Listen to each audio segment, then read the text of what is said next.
দূর থেকে হরিণী আল্লাহর নবীকে সালাম দিয়ে বলে, আসসালাতু ওয়াসসালামু আলাইকা ইয়া রাসূলুল্লাহ। নবী সালামের জবাব দিলেন। নবীকে ডেকেছে হরিণী, হুজুর একটু আমার কাছে আসেন। নবী চলে গেল ইহুদির বাড়ির ভিতরে। নবীজি বললেন, তোমার শিকায়াত কি, নালিশ কি? বলে, ওগো আমার সরকার, এই যে ইহুদি আমাকে জঙ্গল থেকে জোর করে গলায় রশি দিয়ে শিকার করে আমাকে খেজুর গাছের সাথে বেঁধে রেখেছে। আল্লাহ নবী বললেন, তুমি কি বলতে চাও? বলো, ওগো আমার সরকার, আপনি যদি আমাকে একটু রশিটা খুলে দেন, আমি জঙ্গলে গিয়ে আমার বাচ্চাদেরকে দুধ পান করায়া আবার ইহুদির বাড়ি ফিরে আসবো। চিৎকার করে বলেন না সুবহানাল্লাহ। আওয়াজ দিয়ে বলুন তো, এই কথা আপনার আমার কারো ব্যাপারে বিশ্বাস করা যায়? ইহুদির কাছে নবী গিয়ে বলে, ও ইহুদি, তুমি একটু মেহেরবানি করে হরিণীকে ছেড়ে দাও, জঙ্গলে গিয়ে দুধ পান করে আবার ফিরে আসবে। আমার বারে ইহুদি বিশ্বাস না করে দাঁতের 14 বাটি বের করে খিলখিল করে হাসা শুরু করছে। আল্লাহ নবী বললেন, তুমি হেসো না, হেসো না, তোমার হাসা বন্ধ করো, কারণ মানুষ যদি ওয়াদার খেলাফ করে, জঙ্গলের প্রাণীরা কখনো ওয়াদা খেলাফ করে না, ঠিক কিনা? আমার ভাইয়েরা, আল্লাহর নবী বললেন, এই হরিণ যদি সন্ধ্যার আগে আজকে ফিরে না আসে, আমি মুহাম্মদ এদের দাম দিয়ে দিব, টাকা পরিশোধ করে দিব। বলেন না আল্লাহু আকবার। তখন তো টাকা ছিল না, দিনার দিরহাম ছিল। রহমতে আলম নবী বলে, যে মূল্য আসে আমি পরিশোধ করে দিব। সঙ্গে সঙ্গে ইহুদি বলে, ও মুহাম্মদ, তুমি যদি জামিন হয়ে যাও, তুমি যদি ওকিল হয়ে যাও, তুমি যদি নিজে দায়িত্ব কাঁধে নাও, তাইলে আমার ছাড়তে কোনো অসুবিধা, আমার কোনো অসুবিধা নাই। রহমতে আলম নবী সঙ্গে সঙ্গে হরিণীর রশিটা গলার থেকে খুলে দিলেন। খেয়াল করেন, লাফাতে লাফাতে হরিণ জঙ্গলে চলে যায়, কিন্তু সন্ধ্যা হয়ে যায়, হরিণটা আবার ফিরে আসে না। সাহাবীরা নবীকে ডেকে বলে, ইয়া রাসূলুল্লাহ, আপনি কেন নিজের কাঁধে এত বড় দায়িত্ব নিলেন? না ফিরে আসলে দাম দিতে হবে আপনার। চিল্লায়া বলেন ঠিক কিনা?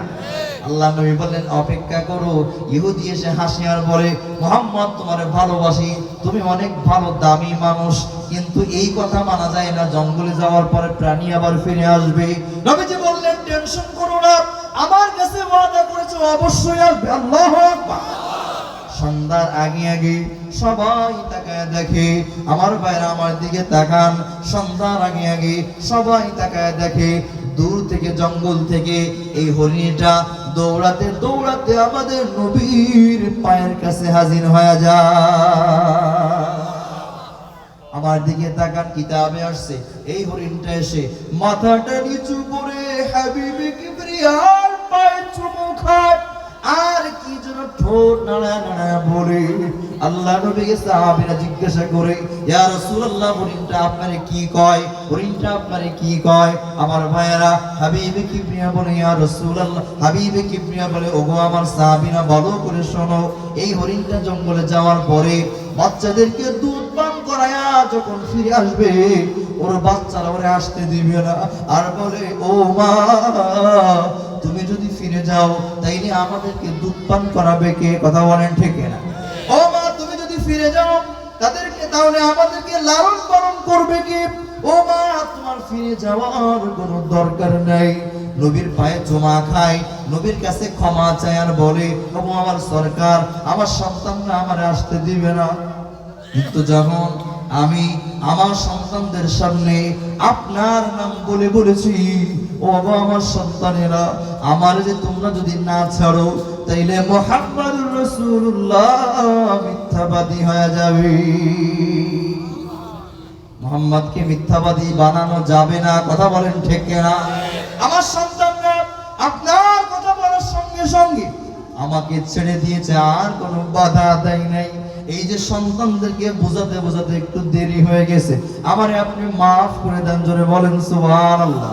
আমার ভাইয়েরা, আল্লাহর নবী এই হরিণীর গলায় রশি লাগায়া ইহুদির হাতে দিয়ে বলে, ও ইহুদি, তোর হরিণ ধরে ফেরত নিয়ে দিলাম।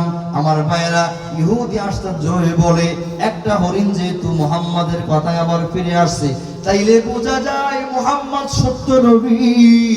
আমাদের নবীকে ডেকে বলে, মুহাম্মদ আর দেরি করার প্রয়োজন নাই, হরিণ যেমন তোমার কাছে ধরা দিয়েছে আমিও তোমার কাছে ধরা দিলাম, আমারে পড়ায় দাও লা ইলাহা ইল্লাল্লাহু মুহাম্মাদুর রাসূলুল্লাহ। ওয়াজ কি চলবে? কষ্ট হচ্ছে নাকি?